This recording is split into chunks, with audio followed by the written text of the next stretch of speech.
Voilà, on est bien arrivé en Thaïlande, il fait très chaud, très humide. Et là c'est le deuxième jour, mais hier c'était un petit peu difficile avec la fatigue du voyage, le décalage horaire, la chaleur, l'humidité.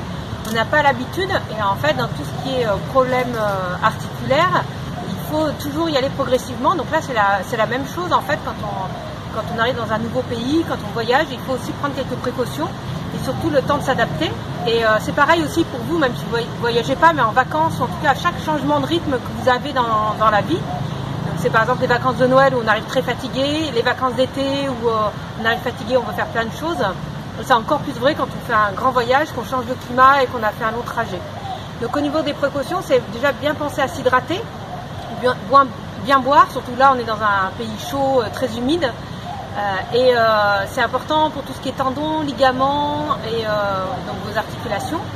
Alors au niveau des tendinopathies, on disait avant que c'était souvent dû à un problème de déshydratation. Apparemment, les études scientifiques disent qu'il n'y a pas de lien direct entre déshydratation et problème de tendons.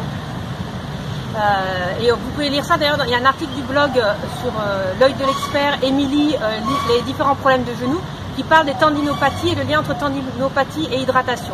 Il n'empêche que personnellement, j'ai bien remarqué qu'à chaque fois où j'ai un début de tendinite, c'est quand même à chaque fois où il y a eu un petit problème de relation à l'eau.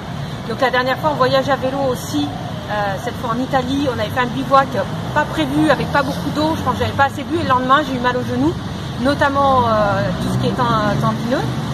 Et là, donc, dans un pays chaud comme ça, c'est hyper important qu'on pense à bien boire. Je rigole parce que je vois que mon caméraman est en train de faiblir.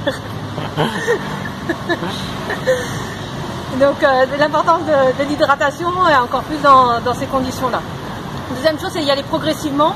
Donc y aller progressivement, c'est pas attaquer direct avec 15 milliards de visites, marcher 3 heures et puis être épuisé et avoir mal au genou à la fin de la journée.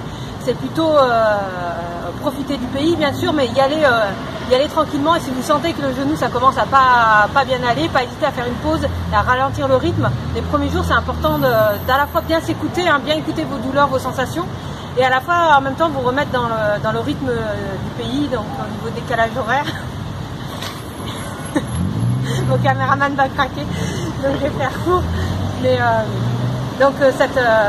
essayez de se remettre dans le rythme du pays, de rentrer dans quelque chose d'actif, tout en faisant attention à vos articulations, à ce que vous faites et en étant bien à l'écoute de vos sensations.